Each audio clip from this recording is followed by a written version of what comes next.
ಜನಸ್ನೇಹಿ police ವ್ಯವಸ್ಥೆಯನ್ನ ಜಾರಿ ಮಾಡಬೇಕು ಅಂತ ಆಗಾಗ ಗೃಹ ಸಚಿವರು ಭಾಷಣ ಮಾಡ್ತಾರೆ, ಹಿರಿಯ ಅಧಿಕಾರಿಗಳು ಭಾಷಣ ಮಾಡ್ತಾರೆ. ಬಟ್ ಜನಸ್ನೇಹಿ ಪೊಲೀಸ್ ವ್ಯವಸ್ಥೆ ಅನ್ನೋದು ಭಾಷಣಕ್ಕಷ್ಟೇ ಸೀಮಿತವಾಗಿದೆ. ಇದರ ಮಧ್ಯೆ ರಾಜ್ಯಕ್ಕೆ ಮಾದರಿಯಾಗಿದೆ ವಿಜಯಪುರ ಜಿಲ್ಲೆಯ ಪೊಲೀಸರ ನಡೆ.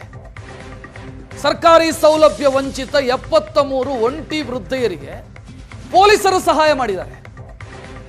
ಮನೆಗೆ ಹೋಗಿ ಅರ್ಜಿ ಭರ್ತಿ ಮಾಡಿಕೊಟ್ಟು ಯೋಜನೆಯನ್ನು ಅವರಿಗೆ ತಲುಪಿಸುವಂತ ಕೆಲಸವನ್ನು ಪೊಲೀಸರು ಮಾಡಿದ್ದಾರೆ. ಮಾದರಿ ಕೆಲಸ. ಆಸರೆ ಕಾರ್ಯಕ್ರಮದ ಅಡಿಯಲ್ಲಿ ಒಂಟಿ ಮಹಿಳೆಯರು, ವೃದ್ಧ ಒಂಟಿ ಮಹಿಳೆಯರಿಗೆ ವೃದ್ಧಾಪ್ಯ ವೇತನ ಇರಬಹುದು, ವಿಧವಾ ವೇತನ ಇರಬಹುದು, ವಿಕಲಚೇತನರ ಪಿಂಚಣಿ ಇರಬಹುದು, ಸಂಧ್ಯಾ ಸುರಕ್ಷಾ ಯೋಜನೆ ಇರಬಹುದು, ಯಾರಿಗೆ ಸಿಗ್ತಾ ಇಲ್ವೋ, ಅರ್ಹರಿದ್ರೂ ಸಿಗ್ತಾ ಇಲ್ವೋ ಅಂಥವರನ್ನ ಹುಡುಕಿ ಅವರ ಮನೆಗೆ ಹೋಗಿ ಅರ್ಜಿ ಭರ್ತಿ ಮಾಡಿಕೊಟ್ಟು ಯೋಜನೆ ಅವರಿಗೆ ತಲುಪೋ ರೀತಿಯಲ್ಲಿ ಉತ್ತಮ ಕೆಲಸವನ್ನು ಪೊಲೀಸರು ಮಾಡಿದ್ದಾರೆ. ನಗರ ಮತ್ತು ಗ್ರಾಮೀಣ ಪ್ರದೇಶಗಳಲ್ಲಿ ಒಂಟಿ ಮಹಿಳೆಯರನ್ನ ಗುರುತಿಸಿ ಅವರಿಗೆ ಏನಾದರೂ ಸಹಾಯ ಸಹಕಾರ ಬೇಕಿದ್ರೆ ಕೊಡೋದಕ್ಕೆ ಪೊಲೀಸರ ಮೂಲಕ ಒಂದು ಆಸರೆ ಕಾರ್ಯಕ್ರಮವನ್ನು ಸರ್ಕಾರ ನಿರ್ಮಿಸಿತ್ತು. ಆದರೆ ವಿಜಯಪುರದಲ್ಲಿ ನಾವು ನೋಡ್ತಾ ಇದ್ದರೆ ಈ ಒಂದು ಹೆಜ್ಜೆ ಮುಂದೆ ಹೋಗಿ ಪೊಲೀಸರು ಸರ್ಕಾರಿ ಯೋಜನೆಗಳನ್ನೇ ಕೊಡಿಸ್ಬಿಟ್ಟಿದ್ದಾರೆ. ಸರ್ಕಾರಿ ಯೋಜನೆಗಳಿಂದ ವಂಚಿತರಾದವರಿಗೆ, ಆ ಫಲಾನುಭವಿಗಳಿಗೆ ಆ ಯೋಜನೆಯನ್ನು ಮನೆಯವರೆಗೂ ಹೋಗಿ ತಲುಪಿಸಿದಂಥ ವಿಶೇಷವಾದಂಥ ಕೆಲಸವನ್ನು ವಿಜಯಪುರ ಪೊಲೀಸರು ಮಾಡಿದ್ದಾರೆ. ಕೇವಲ ಈ ಆಸರೆ ಕಾರ್ಯಕ್ರಮದ ಅಡಿಯಲ್ಲಿ ಮಾಹಿತಿಗಳ ರವಾನೆಯನ್ನು ಮಾಡಬೇಕಾಗಿತ್ತು. ಅವರ ಮನೆಗೆ ಹೋಗಿ ಅವರನ್ನು ಗುರುತಿಸಿ ಅವರಿಗೆ ಬೇಕಾದ ಸಮಸ್ಯೆಗಳನ್ನು ಆಯಾ ಇಲಾಖೆಗೆ ಮಾಹಿತಿಯನ್ನು ತಲುಪಿಸಬೇಕಾಗಿತ್ತು. ಆದರೆ ಇಲ್ಲಿ ಒಂದು ಹೆಜ್ಜೆ ಮುಂದೆ ಹೋದಂಥ ಪೊಲೀಸರು ಏನಿದ್ದಾರೆ ಆ ಯೋಜನೆಯನ್ನೇ ವೃದ್ಧೆಯರಿಗೆ ಕೊಡಿಸಿದ್ದಾರೆ. ವೃದ್ಧಾಪ್ಯ ವೇತನ ಕೊಡಿಸಿದ್ದಾರೆ. 16 ಜನರಿಗೆ ವಿಧವಾ ವೇತನ ಬರ್ತಾ ಇರಲಿಲ್ಲ, ಅವರಿಗೆ ವಿಧವಾ ವೇತನ ಕೊಡಿಸಿದ್ದಾರೆ. ಉಚಿತ ಕಣ್ಣಿನ ಚಿಕಿತ್ಸೆಯನ್ನು ಕೂಡ ಇಲ್ಲಿ ಪೊಲೀಸರು ಕೊಡಿಸಿದ್ದಾರೆ 3 ಜನರಿಗೆ.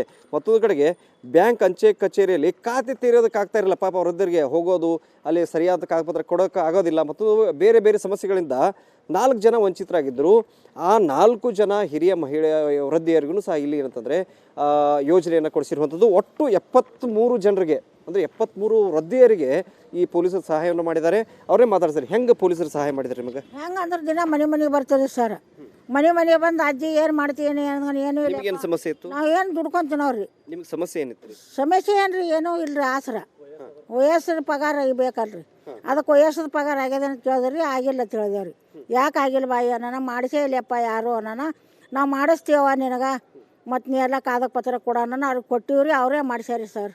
ಇದು ರೈತ ಆತ್ಮಹತ್ಯೆ ಆಗಿತ್ತು ಸರ್. ನಾವು ಪಡೆದು ಹೊಲ ಮಳವಣಿ ಅದು ಮಾಡಿದ್ರಿ. ಅದು ಸಾಲ ಸ್ವಲ್ಪ ಜಾಸ್ತಿಯಾಗಿ ಮಾನಸಿಕ ಮಾಡ್ಕೊಂಡು ಆತ್ಮಹತ್ಯೆ ಮಾಡ್ಕೊಂಡಿದ್ರು.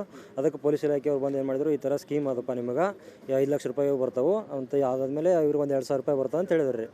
ಮಂತ್ಲಿ 2,000 ರೂಪಾಯಿ ಬರ್ತದೆ ಅಂತ ಹೇಳಿದ್ರು. ಅವ್ರು ಮನೆಗೆ ಬಂದು ಒಂದು 5-6 ಸಲ ವಿಸಿಟ್ ಕೊಟ್ಟರು. ವಿಸಿಟ್ ಕೊಟ್ಟು ಡಾಕ್ಯುಮೆಂಟ್ ಎಲ್ಲ ಕಲೆಕ್ಟ್ ಮಾಡ್ಕೊಂಡು ಈಗ ಆರ್ಡರ್ ಕಾಪಿ ಕೊಟ್ಟಾರೆ. 2,000 ತಿಂಗಳು 2,000 ಬರೋಂಥ. ಅದು ನಮಗೆ ಸ್ವಲ್ಪ ನಮ್ಮ ತಂದೆ ಪೊಲೀಸರು ಓಡಾಡಿ ಮಾಡಿದ್ದು ಅವರೇ ಮಾಡ್ಯಾರ. ನಾವು ಎಲ್ಲಿ ಹೋಗಿಲ್ಲ ಏನೋ. ಈಗ ನಿಮ್ದೆಲ್ಲ ಕಾಗದ ಪತ್ರ ಕೊಡು ಅಜ್ಜಿ, ನಾವು ಮಾಡ್ತೀವಿ, ಸಹಾಯ ಹಾಕದ ಸರ್ಕಾರ ಅಂಥೇಳಿ ನಮ್ದೆಲ್ಲ ಕಾಗದ ಪತ್ರ ತೊಗೊಂಡು ವಿಚಾರ ಮಾಡ್ಯಾರಿ. ಈಗ ಸಹಾಯ ಆಗ್ಯದ. ಈಗ ನಾವು ಊಟ ಮಾಡ್ತೀವಿ ಆರಾಮ. ಪೊಲೀಸರು ಹಿಂಗೂ ಸಹಾಯ ಮಾಡಿದ್ರೆ ಅನಿಸುತ್ತಾ ನಿಮಗೆ ಮೊದಲ? ಮತ್ತು ಅನಿಸ್ತದ್ರಿ. ಮತ್ತು ಗೋರ್ಮೆಂಟ್ ತಾಯಿ ತಂದ್ರಿ ಅವರು.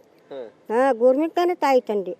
ಅಲ್ಲ, ಪೊಲೀಸರು ಮಾತ್ರ ಹಳ್ಳಿಯಾಗ ಈ ಕೇಸ್ ಆದ್ರೆ ಅಷ್ಟ ಬರ್ತಿದ್ರು. ಯಾರು ಹೊಡೆದಾಡಿದ್ರು ಬರ್ತಾರ್ರಿ ಅನಿಸ್ತಾರ. ನಮ್ಗೆ ಯಾಕೆ ಮಾತಾಡಿಸ್ತಾರ್ರಿ ಅಪ್ಪಾರು? ಅಜ್ಜಿಗಳು ಮಾತಾಡೋದಿಲ್ಲ, ಅವ್ರಿಗೆ ಭಯ ಹಾಕಬಾರ್ದು ಅಂತಾರೆ. ನಮ್ಗೇನು ಭಯ ಇಲ್ರಿ. ಈಗ ಭಯ ಹೋಗ್ಯದ. ಈಗ ಭಯ ಹೋಗ್ಯದ್ರಿ. ಮೊದಲೆಲ್ಲ ಪೊಲೀಸ್ ಅಂತ ಹೇಳಿದ್ರೆ ಭಯ, ಪೊಲೀಸ್ ಅಂತ ಹೇಳಿದ್ರೆ ಕೇಸು, ಪೊಲೀಸ್ ಅಂದ್ರೆ ಗದ್ದಲಾದಲ್ಲಿ ಮಾತ್ರ ಬರ್ತಾರೆ, ಪೊಲೀಸ್ ಅಂದ್ರೆ ಲಾಠಿ ಬೀಸ್ತಾರೆ, ಪೊಲೀಸರಂದ್ರೆ ಈ ಕೇಸ್ಗಳನ್ನು ಹಾಕೋರು ಅನ್ನೋ ಏನು ಭಯ ಇತ್ತು, ಆ ಭಯವನ್ನು ವಿಜಯಪುರ ಜಿಲ್ಲೆಯಲ್ಲಿ ಪೊಲೀಸರು ತೊಲಗಿಸೋದಕ್ಕೆ ಈಗ ಒಂದು ಹೆಜ್ಜೆ ಮುಂದೆ ಹೋಗಿ ಸರ್ಕಾರಿ ಯೋಜನೆಗಳನ್ನು ವಂಚಿತರ ಮನೆ ಬಾಗಿಲಿಗೆ ಹೋಗಿ ತಲುಪಿಸಿದ್ದಾರೆ. ವಿಜಯಪುರ ಅಪ್ಪ ಜೊತೆಗೆ ಷಡಕ್ಷರಿ ಏಷ್ಯಾನೆಟ್ ಸ್ವರ್ಣ ನ್ಯೂಸ್.